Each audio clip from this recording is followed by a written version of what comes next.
So 20 past the hour now on a Monday morning, the glare of the spotlight now falling on Democratic Congresswoman Ilhan Omar. Questions popping up about what she knew and when about a massive COVID fraud scheme in her district. Talking billions, could be billions, at least 1 billion, could go higher. Mike Tobin's got more on that now. Mike, good morning to you. What do you have? Well, good morning, Bill. And as you mentioned, Minnesota Democratic Congresswoman Ilhan Omar has been in the crosshairs. She made the statement that there were insufficient guardrails to defrauded programs like Feed the Future. Speaking on Face the Nation, she defended against the fact that all but a handful of the suspects and convicts in this case are from Minnesota's Somali community. This also has an impact on Somalis because we are also taxpayers in Minnesota. We also could have benefited from the program and the money that was stolen.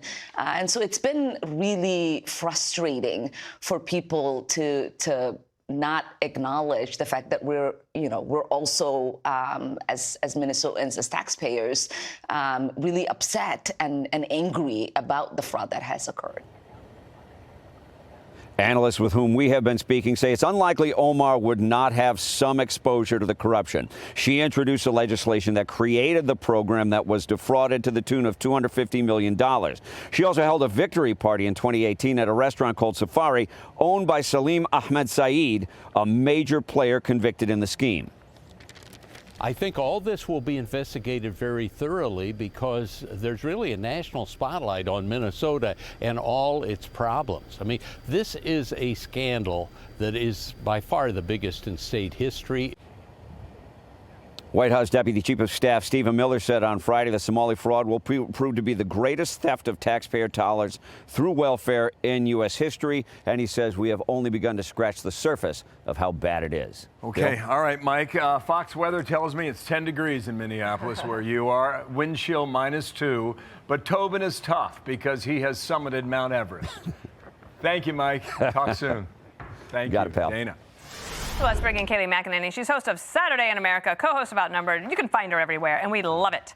Keith Ellison, who's the Attorney General, this guy, they need to look into him. This is what he said on a weekend show. Let me just say this.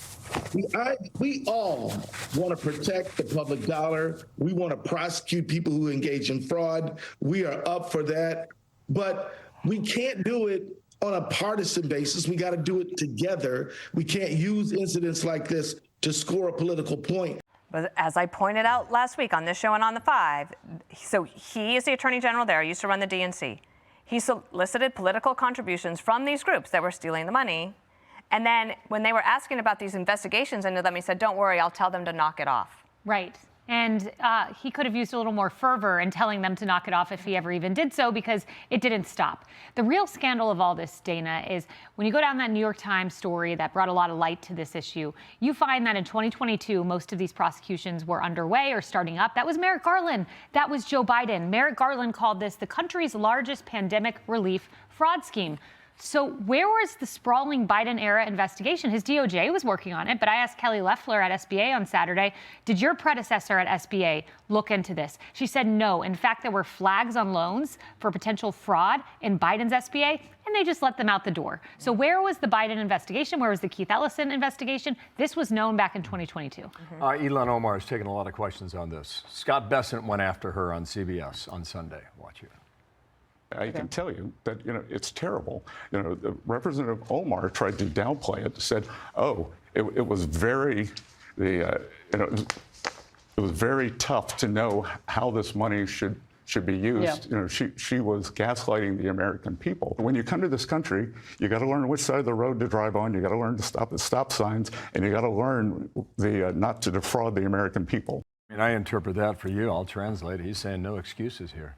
No excuses, and especially when it was actually some of the defendants' lawyers who said it was like they were filling the cookie jar up, and like they knew people were stealing out of the cookie jar, and they just kept refilling it and refilling it and refilling it. And I think Scott Bessent makes an important point there. You know, we love immigrants who come to this country, but we need an assimilation process. We need a fervor. You could have your own culture, that's fine.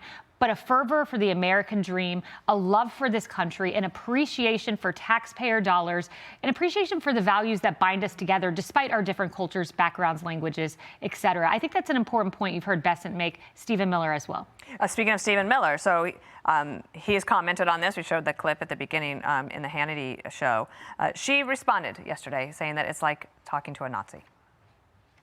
When I think about Stephen Miller and his white supremacist rhetoric, it reminds me, yes, it reminds me of the way the Nazis described Jewish people in Germany. There have been many immigrants who have tried to come to the United States who've turned back, one of them being Jewish immigrants. You know, we're yes, of course, ethnically Somali. We are in this country as Americans. Yeah. We are citizens. We are productive.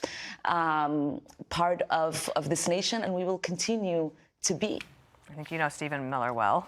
Yeah, I mean, she accuses Stephen of being a Nazi. Stephen's Jewish, first of all. Stephen's a great person. Stephen's someone who loves this country and is working hard for it. And Stephen and his family have been totally and completely under fire and accosted with all kinds of threats for doing what they're doing. It was the day after Charlie Kirk's assassination that Katie Miller was stormed by someone outside of her home who said, "I'm watching you." Mm-hmm. There were wanted signs up by their home in Virginia accusing him of crimes against humanity. Mm-hmm. They have been under threat. And as Stephen Miller said, it's an organized campaign of dehumanization, vilification. And that's what this is. It's organized. They're being called Nazis. It's just not Ilhan Omar. It is others too. And it is shameful rhetoric that should be toned down. Thank you, Kayleigh. Nice to see you on Monday as always. Good to be here. See you soon. See you at 12 noon Eastern Time. I'm Steve Doocy. I'm Brian Kilmeade. And I'm Ainsley Earhart. And click here to subscribe to the Fox News YouTube page to catch our hottest interviews and most compelling analysis.